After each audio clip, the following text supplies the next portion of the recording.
Good morning નમસ્કાર વિદ્યાર્થી મિત્રો. છેલ્લે આપણે ઉપગ્રહને લગતા દાખલાઓની શરૂઆત કરેલી હતી. આજના લેક્ચરમાં આગળ કન્ટિન્યુ કરીએ. ઝડપથી એક વખત સૂત્રો યાદ કરી લો ઉપગ્રહના. તો ઉપગ્રહ માટે તમને યાદ હોય એ મુજબ કક્ષીય વેગના બે સૂત્ર હતા. વર્ગમૂળમાં 2gme upon r અને બીજું સૂત્ર હતું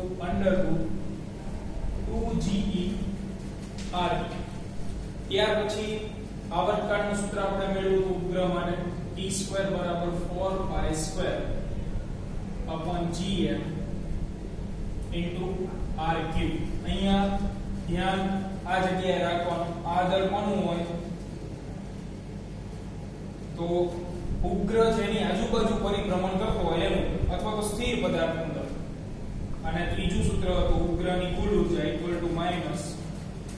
= -gmem upon 2r. પછી કુલ ઊર્જા, ગતિ ઊર્જા અને સ્થિતિ ઊર્જા એના વચ્ચેનો સંબંધ આપણે મેળવ્યો હતો.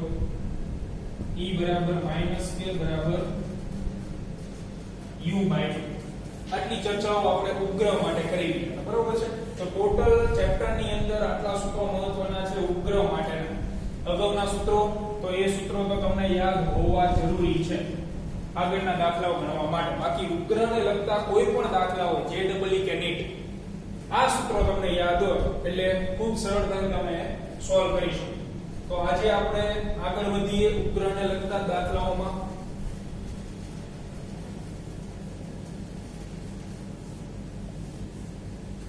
તો સ્વાધ્યાયનો દાખલા નંબર 8.19 એની રકમ.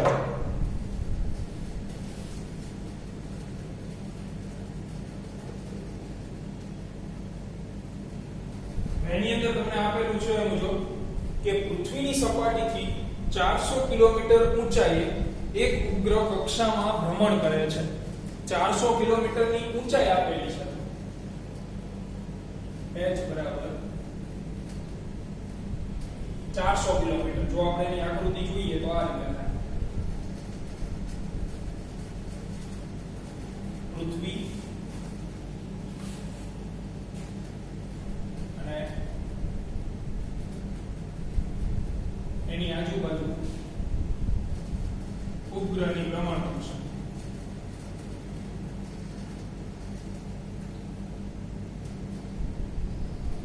આ ઉપગ્રહની ભ્રમણ કક્ષા થાય.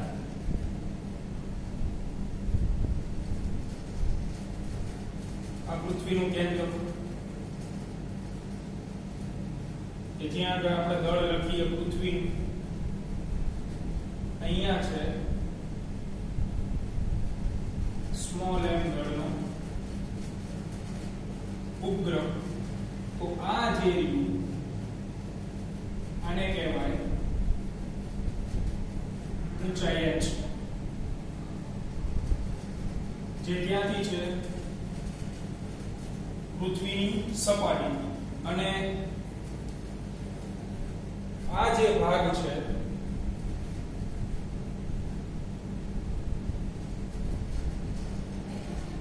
આ ભાગને કહીશું આપણે RE, એટલે કે પૃથ્વીની ત્રિજ્યા. તો આપણે જનરલી અંતર ક્યાંથી ગણીએ છીએ? પૃથ્વીના કેન્દ્રથી. બરોબર છે? સપાટીથી ક્યારેય અંતર નથી. આપણે કેન્દ્રથી જ અંતરો લઈએ છીએ. તો એના માટે તમારે કેન્દ્રથી અંતર લેવું હોય તો સ્મોલ r લખવો પડે. અત્યાર સુધી દાખલામાં તમે સ્મોલ r જોયો હોય તો એ કેન્દ્રથી અંતર છે. જેમ કે આજનું હોમવર્ક તમને જે આપ્યું હતું આપણે, એમાં આજના હોમવર્કમાં તમને જુઓ શું કઈ કઈ વસ્તુ આપેલી છે આજના હોમવર્કમાં. તો ગુરુત્વ પ્રવેગના 3 સૂત્રો તારવવાના આપ્યા. એક સૂત્ર છે સપાટી ઉપર, બીજું સૂત્ર h ઊંચાઈ અને ત્રીજું d ઊંચાઈ. તો એની અંદર સ્મોલ r બરાબર તમે શું લખતા હતા? re plus h. એટલે સ્મોલ r એટલે કયું અંતર? તો કે કોઈ પણ પદાર્થનું પૃથ્વીના કેન્દ્રથી અંતર. જેમ કે આ ઉપગ્રહનું પૃથ્વીના કેન્દ્રથી અંતર આને કહેવાય સ્મોલ r. બરોબર છે? એટલે આ બેનો સરવાળો એટલે સ્મોલ r બરાબર તમે લખી શકો re plus h. અને સૂત્રોની અંદર સ્મોલ r નો જ ઉપયોગ થાય ઉપગ્રહ માટેના સૂત્રની વાત છે બરોબર છે તો સ્મોલ r બરાબર re h તો re તો બધાને ખબર હોવું જોઈએ re એટલે પૃથ્વીની ત્રિજ્યા જે તમને 6.4 10 ની 6 મીટર આપેલી છે જો આપણે કિલોમીટરમાં લખીએ એટલે 6400 કિલોમીટર થાય આ બધા યાદ રાખો શું કામ કિલોમીટરમાં લખી કારણ કે સ્મોલ r બરાબર re વત્તા h તો re અને h નો સરવાળો કરવો હોય એકમ સરખા હોવા જોઈએ અને આ સરવાળો તમને સહેલો 10 ની ઘાતાંક વાળા કરતા એટલે સ્મોલ r બરાબર re plus h એટલે સ્મોલ r બરાબર 6400 વત્તા 400 અને તેથી સ્મોલ r બરાબર 6800 કિલોમીટર અને એટલા માટે એને હવે તમે મીટરમાં ફેરવો તો 6800 ગુણ્યા 10 ની 3 મીટર એટલે કે 6.8 ગુણ્યા 10 ની 1 2 3 3 બીજી ઉમેરો એટલે 10 ની 6 મીટર આ સહેલું પડે જો તમે આને ઓલરેડી મીટરમાં રાખો તો તમારે આને મીટરમાં ફેરવવું પડે તો જ સરવાળો શક્ય બને બરાબર જે તમને યોગ્ય લાગે તો આ તમને સ્મોલ r મળી ગયું આગળ વાંચીએ રકમ તો ઉપગ્રહને પૃથ્વીના ગુરુત્વાકર્ષણની અસરમાંથી બહાર મોકલવા માટે કેટલી ઊર્જા ખર્ચવી પડે ઉપગ્રહને આપણે પૃથ્વીના ગુરુત્વાકર્ષણની અસરમાંથી એટલે કે પૃથ્વીના બંધનમાંથી મુક્ત કરવાનો છે તો બંધનમાંથી મુક્ત કરવા માટે જરૂરી ઊર્જાનું નામ શું હતું નિષ્ક્રમણ ઊર્જા તો નિષ્ક્રમણ ઊર્જા જ્યારે આપણે ભણેલા હતા ત્યારે મેં તમને શીખવાડેલું છે કે નિષ્ક્રમણ ઊર્જા શોધવા માટે તમારે જે તે પદાર્થની શું મેળવવી પડે કુલ ઊર્જા મેળવવી પડે એટલી જ નિષ્ક્રમણ ઊર્જા ગણાય પણ નિષ્ક્રમણ ઊર્જા ધન સ્વરૂપે હોય આગળ તમને આપેલું છે g ની કિંમત અને પૃથ્વીનું દળ તો પૃથ્વીનું દળ આપણે અહીં લખી લઈએ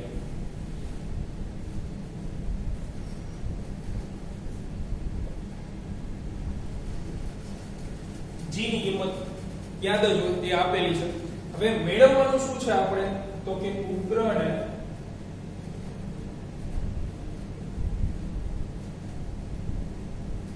પૃથ્વીના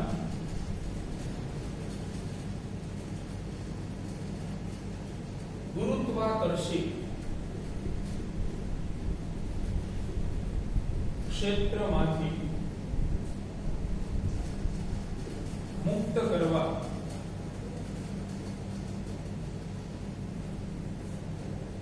જરૂરી ઊર્જા અથવા તો તમે આને કહી શકો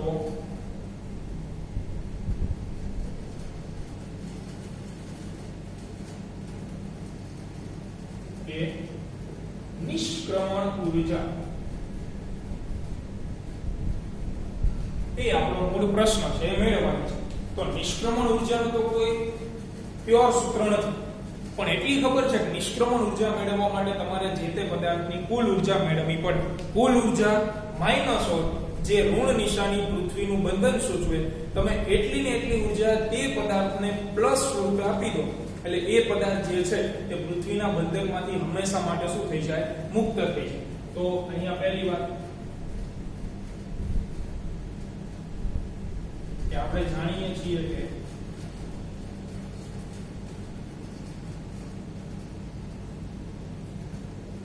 જે તે પદાર્થની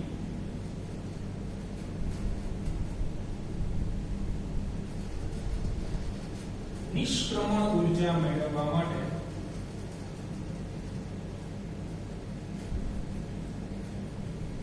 તે પદાર્થની કુલ ઊર્જા મેળવવી જરૂરી છે તો અહીંયા ઉપગ્રહની નિષ્ક્રમણ ઊર્જા તમારે મેળવવાની છે તો ઉપગ્રહની કુલ ઊર્જા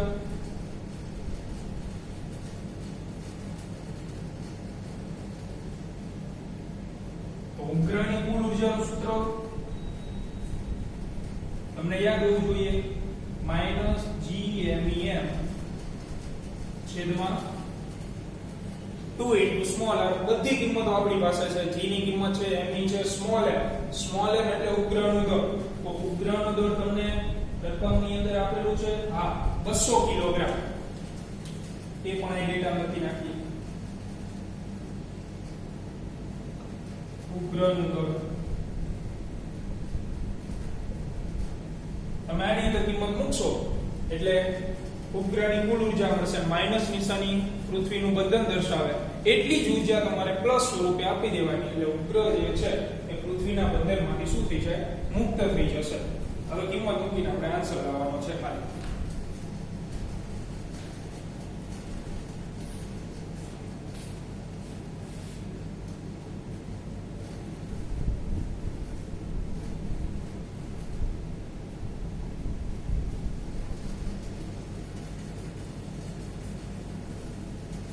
કિંમત મૂકીએ સૂત્રમાં અને જવાબ લઈએ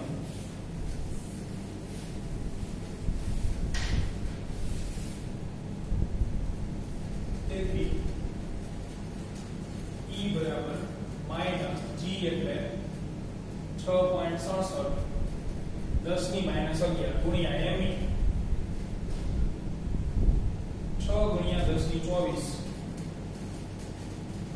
ગુણ્યા સ્મોલ m એટલે 200 છેદમાં 2 ગુણ્યા સ્મોલ r તો સ્મોલ r કેટલું હતું 6.8 10 ની 6 ઘાત બરાબર આ કેલ્ક્યુલેટર ની અંદર હિસાબ કરવાનો 6.67 ગુણ્યા 6 ગુણ્યા 200 माइनस 11 प्लस 24 माइनस 6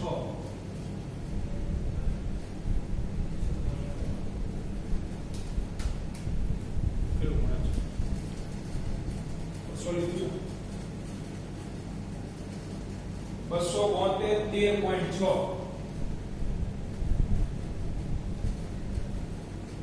જોઈએ આપણે 6.67 ગુણ્યા 6 ગુણ્યા 200 ભાગ્યા 2 ભાગ્યા 6.8 ઇક્વલ ટુ 588.529 10 ની ઘાત માટે -11 પ્લસ 24 અને 6 ઘાત ઉપર આવે એટલે -6 બરાબર તો 24 માઈનસ 17 એટલે 10 ની 7 ઘાત વધે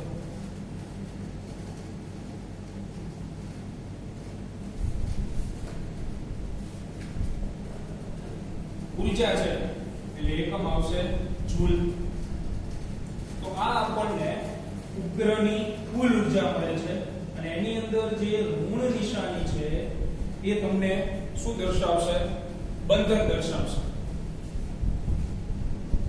અહીં ઋણ ચિહ્ન પૃથ્વીનું બંધન સૂચવે છે તો એનો મીનિંગ ઉપગ્રહને મુક્ત કરવા માટે તમારે કેટલી ઊર્જા આપવી પડે તો કે આટલી જ ઊર્જા આપવી પડે પણ ધન સ્વરૂપે બરોબર આટલી ઊર્જા તમે એને આપી દો એટલે ઉપગ્રહ જે છે એની કક્ષામાંથી છટકીને ક્યાં જતો રહે બહારની સાઈડ તેથી ઉપગ્રહને મુક્ત કરવા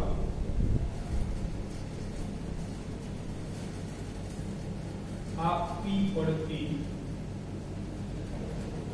ઊર્જા બરાબર આટલી ને આટલી ધન સ્વરૂપે એટલે પ્લસ 588.529 10 ની 7 જૂલ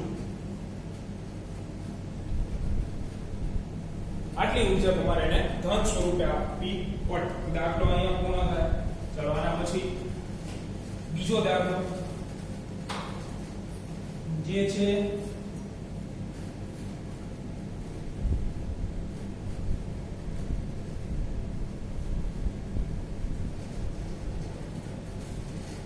સ્વાધ્યાયનો 8.5 નંબરનો દાખલો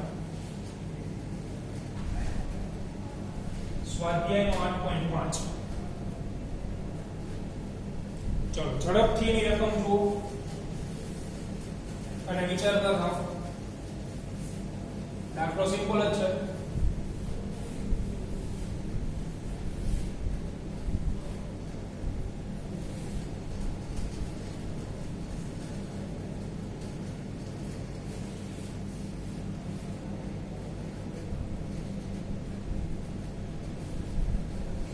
રકમની અંદર કીધું છે કે આપણે એવું ધારીએ કે આપણી આકાશગંગા એટલે કે ગેલેક્સી સૂર્યના દળ જેટલું દરેકનું દળ હોય તેવા 2.5 ગુણ્યા 10 ની 11 આટલા તારાઓની બનેલી છે. એટલે આખી આકાશગંગાની અંદર તારાઓની સંખ્યા એ આપેલી છે આપણને 2.5 ગુણ્યા 10 ની 11. આ તારાઓની સંખ્યા એક્સપેક્ટેડ, બરોબર, આકાશગંગાની અંદર. અને દરેકનું પાછું દળ જે છે એ સૂર્યના દળ જેટલું છે. તો સૂર્યનું દળ તમારે યાદ રાખવું પડે. સૂર્યનું દળ, પૃથ્વીનું દળ યાદ હોવું. સૂર્યનું દળ આપણે લાસ્ટ ટાઈમ મેળવ્યું જે હતું 2 ગુણ્યા 10 ની 30, બરોબર છે. તો સૂર્યનું દળ અથવા તમે કહી શકો કે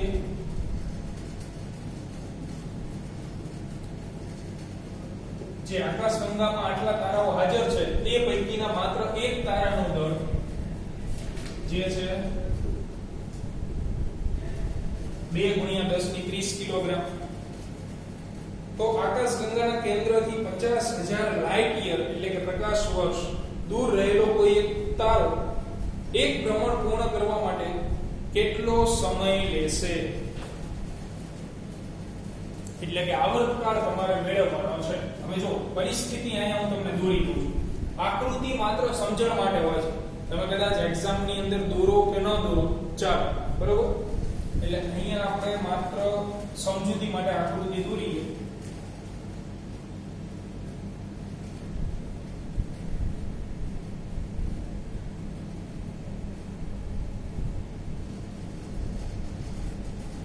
તો આવી રીતે હવે આકાશગંગાનો કઈ આકાર નિયમિત નો, આ નિયમિત આકારની આકાશગંગા છે, બરોબર.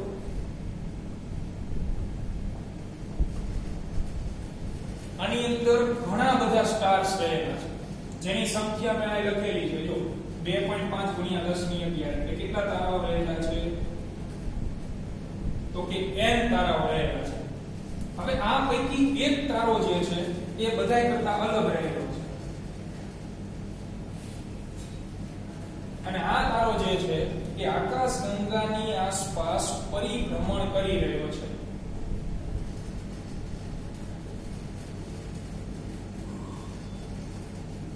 વર્તુળાકાર માર્ગ. અને આ જે ડિસ્ટન્સ છે આકાશગંગાના કેન્દ્રથી, અહીંયા કેન્દ્ર છે ધારો કે આકાશગંગાનું, તો આકાશગંગાના કેન્દ્રથી આ જે અલગ રહેલો તારો છે એનું જે ડિસ્ટન્સ છે એ તમને આપેલું છે 50,000 લાઇટ યર. ડિસ્ટન્સ ની જગ્યાએ આપણે એને કહી દઈએ કક્ષીય ત્રિજ્યા. શું કામ? કારણ કે આ તો એની કક્ષા છે અને કક્ષાની ત્રિજ્યા જે આપેલી છે આપણને 50,000 લાઇટ યર. તો પૂછેલું એવું છે કે આ સ્ટાર જે છે એ આખી આકાશગંગાનું એક સર્કલ પૂરું કરીને પાછો આવે તો કેટલો સમયગાળો લે? એટલે એક સર્કલ પૂરું કરીને પાછો આવે તેનો મીનિંગ શું થયો? આવર્તકાળ થયો. તો એ તમને પૂછેલું છે, બરોબર. તો આવર્તકાળનું સૂત્ર આપણે વાપરવાનું ઉપગ્રહ માટે જે હતું. હવે પહેલા આપણે આખી આકાશગંગાનું દળ મેળવીએ.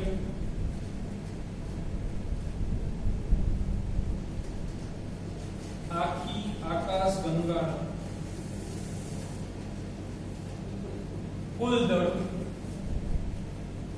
એટલે m કુલ ઇક્વલ ટુ, તો એક તારાનું દળ આટલું, તારાઓની સંખ્યા આટલી એટલે n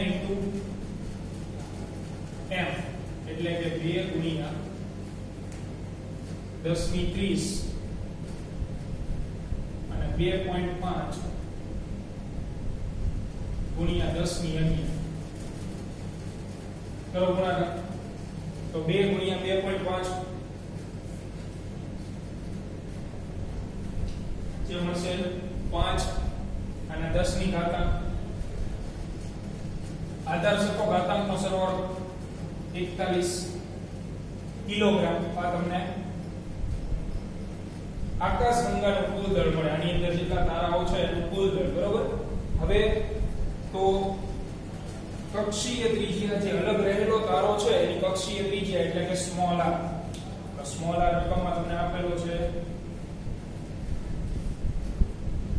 50,000 લાઇટ યર એટલે પ્રકાશ વર્ષ. તો આને તમે લખી શકો 5 ગુણ્યા 10 ની 1 2 3 અને 4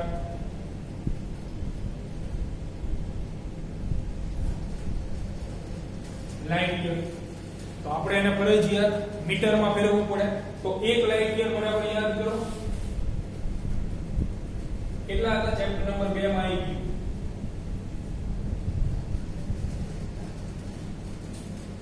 ત્રણ અલગ અલગ એકમ આપણે ભણી ગયા. સૌથી પહેલો એકમ કયો હતો? પ્રકાશ વર્ષ.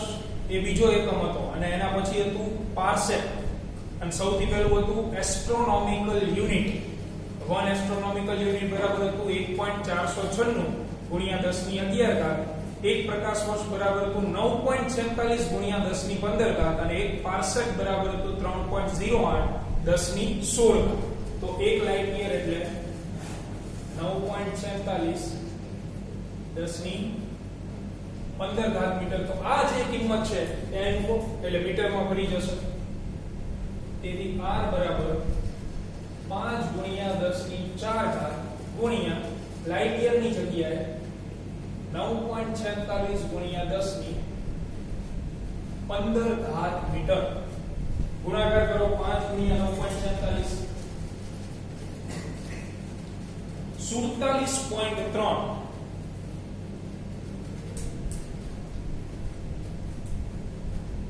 ગુણ્યા 10 ની 15 ને 4 19 ઘાત મીટર. તો આ અંતર તમને મળી જાય છે મીટરમાં. હવે તમારે મેળવવાનો છે માત્ર ને માત્ર આવર્તકાળ એટલે કે t.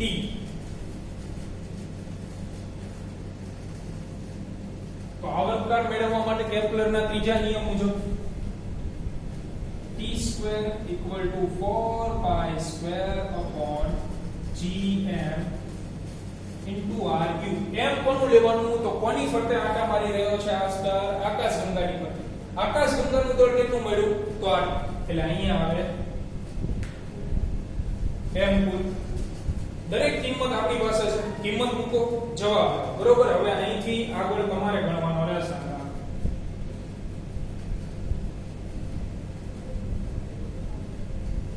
જેનો જવાબ તમને સેકન્ડમાં મળશે. આન્સર આવે એટલે પાછળ જવાબ આપેલો હશે એ જોઈને ચકાસણી કરી લે. 4 ગુણ્યા 3.14 ગુણ્યા 3.14 r ની કિંમત આટલી લેવાની છે.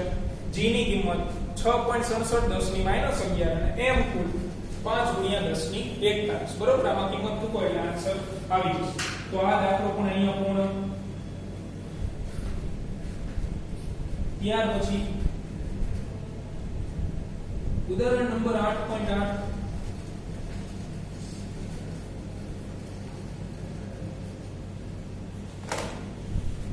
ચેપ્ટર નું લગભગ છેલ્લું ઉદાહરણ.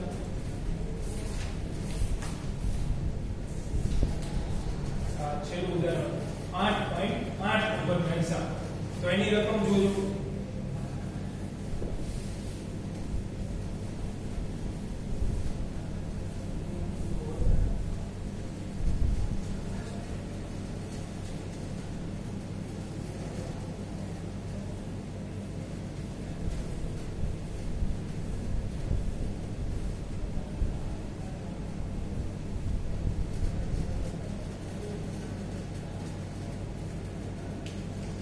ઉદાહરણ નંબર 8.8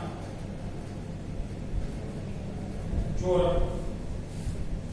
રકમમાં કીધેલું છે કે 400 કિલોગ્રામનો ઉપગ્રહ પૃથ્વીની આસપાસ 2re આ અંતર જે આપેલું હોય એ પૃથ્વીના કેન્દ્રથી છે એટલી ત્રિજ્યાની વર્તુળાકાર કક્ષામાં છે.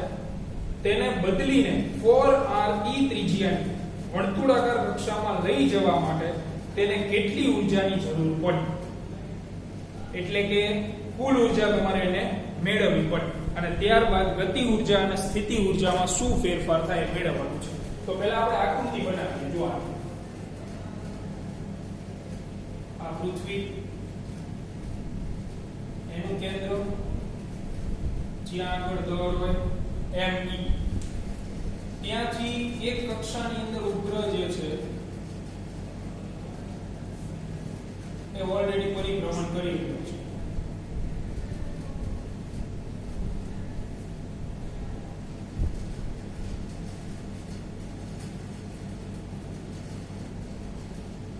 જે કક્ષાની ત્રિજ્યા તમને 2RE એટલી આપેલી છે. ઉપગ્રહ અત્યારે હાલ પૂરતો અહીંયા છે, બરોબર. અને આ જે ત્રિજ્યા છે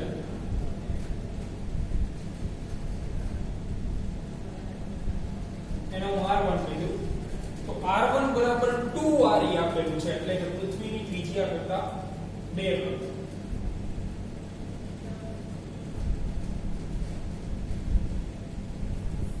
હવે આ ઉપગ્રહને તમારે અહીંથી ખસેડીને દૂર લઈ જવો છે બીજી કક્ષામાં, અને બીજી કક્ષાનું જે કેન્દ્રથી અંતર છે એ તમને આપેલું છે આના કરતા ડબલ, યાની કે 4RE, બરાબર. એટલે હવે બીજી જો કક્ષા આપણે આના પછી દોરીએ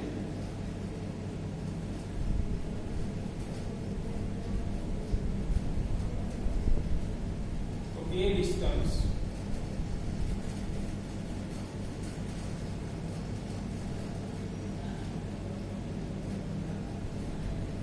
મૂળ ડિસ્ટન્સ કરતા બમણું છે.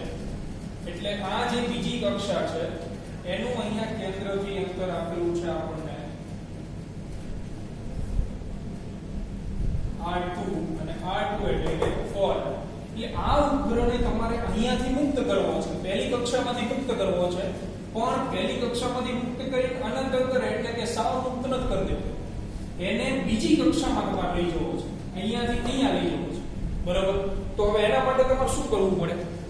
તો આ બે ઊર્જાના જે સ્તર છે એના વચ્ચે જે ઊર્જાનો તફાવત હોય એ તમારે આપવો પડે. હવે એ ગોતવા માટે તમારે શું કરવાનું?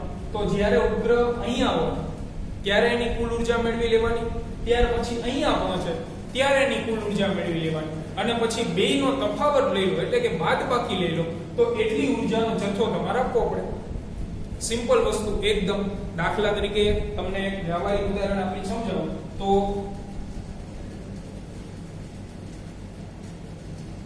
ધારો કે 10 માળની બિલ્ડિંગ છે અને કોઈ એક વ્યક્તિ જે છે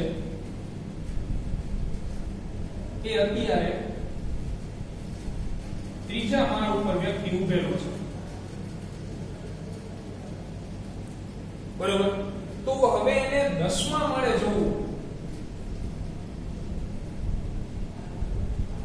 10મા માળે આ વ્યક્તિને જવું હોય અથવા મારે મોકલવું હોય 10મા માળે, તો એને કેટલી ઊર્જા આપવી પડે, અથવા તો કેટલા માળના પગથિયા એને ચડવા પડે? ઓલરેડી ક્યાં છે? ત્રીજા માળે છે. એને તમારે પહોંચાડવો છે 10મા માળે, તો એને કેટલી બિલ્ડિંગ્સ અથવા તો કેટલા માળના પગથિયા ચડવા પડે? તો આ બેનો તફાવત લઈ લો. 10મા માળ 7મો માળ, એટલે કે 7 માળના પગથિયા ચડીને એને જવું પડે, બરોબર. આમાં ઊર્જાનો તફાવત લેવો હોય તો ત્રીજા માળે એ વ્યક્તિ હાજર હોય ત્યારે એની ઊર્જા, 10મા માળે પહોંચે ત્યારે એની ઊર્જા, એ બેનો તમે તફાવત લઈ લો તો એટલી ઊર્જા વ્યક્તિને 10મા માળ સુધી પહોંચવા માટે ખર્ચવી પડે. એવી જ કઈ કન્ડિશન અહીંયા છે. ઉપગ્રહ અહીંયા નથી, આ જગ્યાએ ઓલરેડી હાજર છે, તો આ જગ્યાએ એની પાસે કંઈક ઊર્જાનો જથ્થો હશે, ત્યાંથી તમારે એને અહીંયા મોકલવો છે, તો એ જગ્યાએ કંઈક ઊર્જાનો જથ્થો, તો તમે કેટલી ઊર્જા એને આપી ત્યાં મોકલવા માટે? કારણ કે ઉપગ્રહ કોઈ ઓટોમેટિક તો અહીંથી છટકીને જવાનું નથી, એના માટે આપણે ઊર્જા ખર્ચવી પડે. તો તમે કેટલી ઊર્જા એના માટે ખર્ચશો? તો આ બે જે સ્તર છે એની ઊર્જાનો તમે તફાવત લઈ લેશો તો એટલી ઊર્જા તમારે ખર્ચવી પડે. ધારો કે પહેલા સ્તરની અંદર ઊર્જા 20 જૂલ હોય અને બીજા સ્તરની અંદર ઊર્જા 15 જૂલ હોય, તો તમે ખર્ચેલી ઊર્જા કેટલી? તો આ બેના તફાવત છે, એટલે કે 5 જૂલ ઊર્જા તમે ઉપગ્રહને આપો તો ઉગ્ર જે છે એ પહેલા સ્તરમાંથી ખસી ક્યાં જતો રહે, બીજા સ્તરમાં જતો રહે. આ ઉદાહરણ સમજાય એટલે આ દાખલો સમજો. બરોબર છે. તો હવે આપણે દાખલાની શરૂઆત કરીએ તો એમાં કરવાનું શું, તો પહેલા સ્તરમાં હાજર હોય ઉપગ્રહ ત્યારે એની કુલ ઊર્જા મેળવો, ત્યાર પછી બીજા સ્તરે પહોંચે ત્યારે એની કુલ ઊર્જા મેળવો, અને પછી બંનેનો શું લઈ લો, તફાવત. કુલ ઊર્જા મળી જાય પછી શાંતિ એકદમ, કારણ કે ગતિ ઊર્જા સ્થિતિ ઊર્જા એકદમ આરામથી મળી જવાની છે, કારણ કે કુલ ઊર્જા, ગતિ ઊર્જા, સ્થિતિ ઊર્જા એ ત્રણેય વચ્ચેનો સંબંધ આપણે જાણીએ છીએ. બરોબર છે. તો હવે દાખલાની શરૂઆત કરીએ.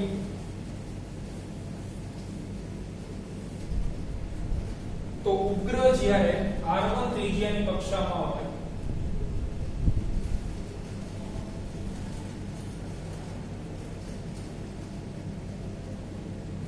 ઉપગ્રહની r1 ત્રિજ્યાની કક્ષામાં કુલ ઊર્જા E1. તો ઉપગ્રહની કુલ ઊર્જાનું સૂત્ર શું છે આપણી પાસે, તો કે માઈનસ GMEM upon 2r, પણ અહીંયા r ની જગ્યાએ r1 બરાબર છે 2r, તો અહીંયા 2r મૂકશો એટલે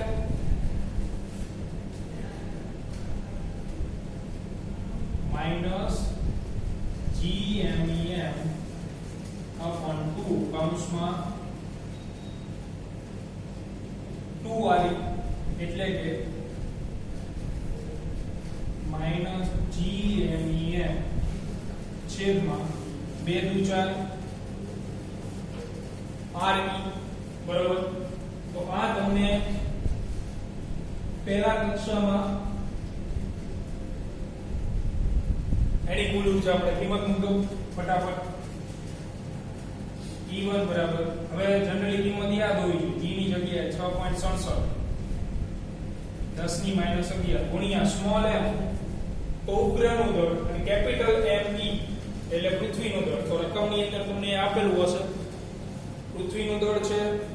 પૃથ્વીનું દળ તમારે યાદ હોવું જોઈએ, પૃથ્વીનું દળ 6 ગુણ્યા 10 ની 24 અને ઉપગ્રહનું દળ કેટલું આપેલું છે, તો કે 400 કિલોગ્રામ છેદમાં 4RE એટલે 4 ગુણ્યા RE ની જગ્યાએ 6.4 ગુણ્યા 10 ની 6 6400 કિલોમીટર ને સીધા મેં મીટર ની અંદર લખેલા છે, એટલે તમને એનો આન્સર મળી જશે 0.6253 10 ની 10.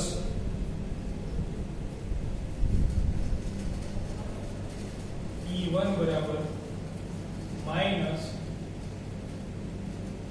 0.6253 10 ની 10. બરોબર. મેં ઘાતાંકમાં એ પ્રમાણે કરેલું છે એટલે તમારે અહીંયા આન્સર કદાચ 6.253 આવતો હોય, 62.53 આવતો હોય તો ઘાત એ પ્રમાણે આવશે, પણ આન્સર આ રીતે આવે. બરોબર. પછી તમારે અમુક વિદ્યાર્થી 62.53 લખે તો 10 ની 8 ઘાત હોય તો બે સરખું જ થયું. બરોબર છે. તો આ E1 મળી. એ જ રીતે આપણે શું મેળવશું કે ઉપગ્રહ અહીંયા પહોંચી જાય એટલે બીજી કક્ષામાં, તો ત્યારે એની કુલ ઊર્જા એટલે ઉપગ્રહની r2 ત્રિજ્યાની કક્ષામાં કુલ ઊર્જા એટલે કે E2 equal to minus GMEM upon 2r2. પણ હવે r2 બરાબર કેટલા છે, 4re. તો અહીંયા 4 મૂકશો તમે, 4re મૂકશો એટલે minus GMEM upon 8re. હવે આમાં તમે કિંમતો મૂકશો એટલે તમને E2 નો જવાબ મળે, એટલે કે બીજી કક્ષાની અંદર ઉપગ્રહની કુલ ઊર્જા. પછી તમારે એ બેનો શું લેવાનો, તફાવત લેવાનો રહે. ચલો મેળવીએ.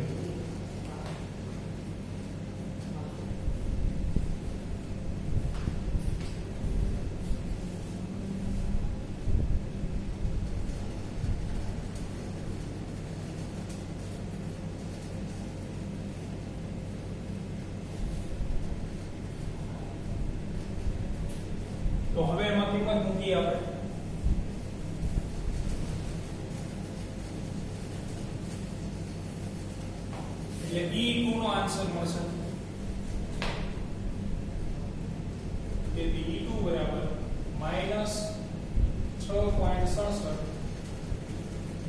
10^-11 ગુણ્યા ma ની જગ્યાએ 6×10^24 ગુણ્યા સ્મોલ m 400 છેદમાં 8×6.4 10^6 તો કેલ્ક્યુલેટર ની અંદર આ હિસાબ કરી જવાબ મેળવવાનો એટલે તમને આનો આન્સર મળશે E2 બરાબર 0.3126 10^10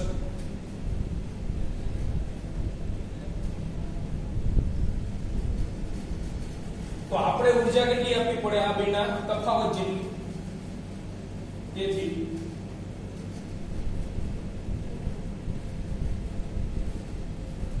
ઊર્જાનો તફાવત ડેલ્ટા E બરાબર તફાવત જનરલી આપણે શું લઈએ અંતિમ માઈનસ પ્રારંભિક E2 માઈનસ E1 તો E2 તમને કેટલા મળે આ રહ્યો 0.3126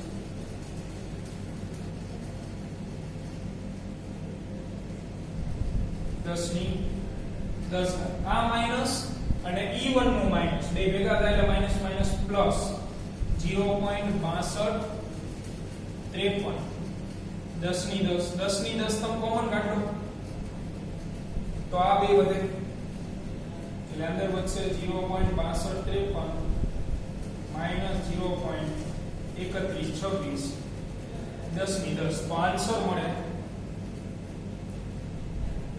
0.3126 10^10 જૂલ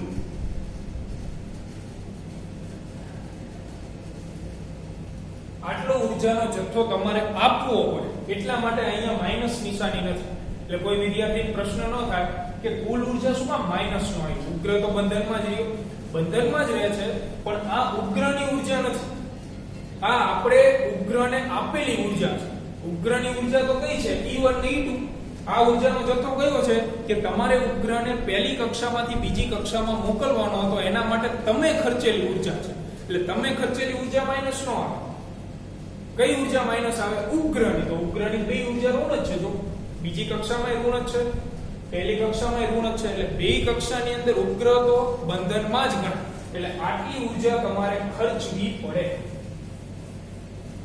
ક્યાં મોકલવા તો કે ઉગ્રને પહેલી કક્ષામાંથી એટલે કે R1 માંથી R2 માં મોકલવા માટે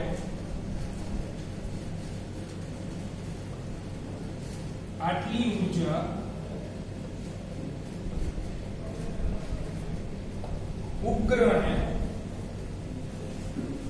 R1 ત્રિજ્યામાંથી R2 ત્રિજ્યાની કક્ષામાં મોકલવા આપણે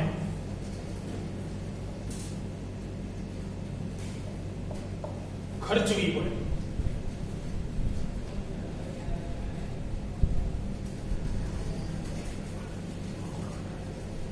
આટલી ઊર્જા તમારે ખર્ચવી પડે હવે ગતિ ઊર્જા અને સ્થિતિ ઊર્જા મેળવવાની છે તો એનો તફાવત તમારે મેળવવા માટે આ સૂત્ર છે ડેલ્ટા E બરાબર માઈનસ ડેલ્ટા K બરાબર ડેલ્ટા U upon 2 તો હવે આ બેને તમે સરખાવો એટલે ગતિ ઊર્જા તમને મળી જાય ડેલ્ટા E બરાબર માઈનસ ડેલ્ટા K તેથી delta K equal to minus delta E એટલે કે ડેલ્ટા E ની કિંમત છે એની આગળ માઈનસ મૂક દો તો માઈનસ 0.3126 ગુણ્યા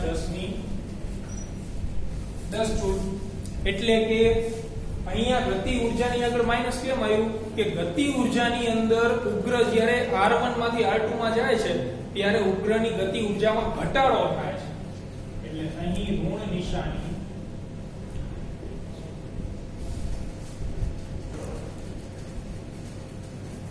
ઉગ્રની ગતિ ઊર્જામાં થતો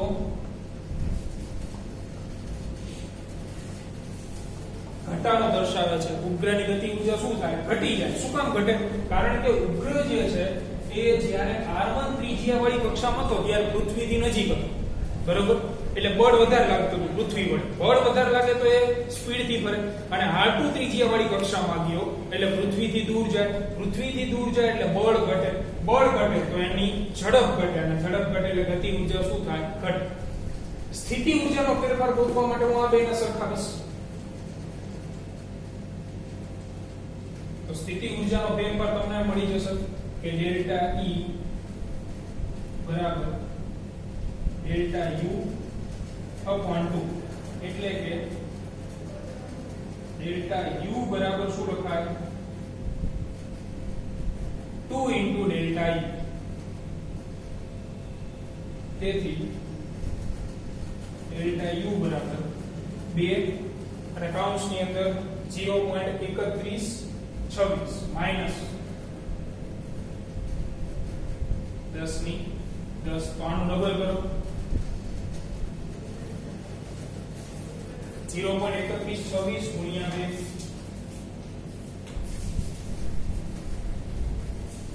એટલે 0.6552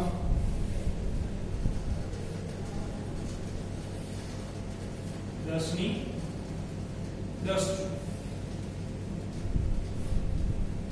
આ તમને સ્થિતિ ઊર્જાનો ફેરફાર મળે આગળ ડેલ્ટા શું દર્શાવશે ફેરફાર આ શું દેખાય ગતિ ઊર્જાનો ફેરફાર જે ઘટાડો સૂચવે સ્થિતિ ઊર્જામાં ઘટાડો થાય સ્થિતિ ઊર્જા તો ઓલરેડી દર વખતે શું હોય માઈનસ જ હોય છે આ કુલ ઊર્જા જે આપણે પહેલા મેળવી બરોબર ત્યાં ધ્યાન રાખજો ધન એટલે આવે છે કારણ કે આપણે ખર્ચેલી ઊર્જા છે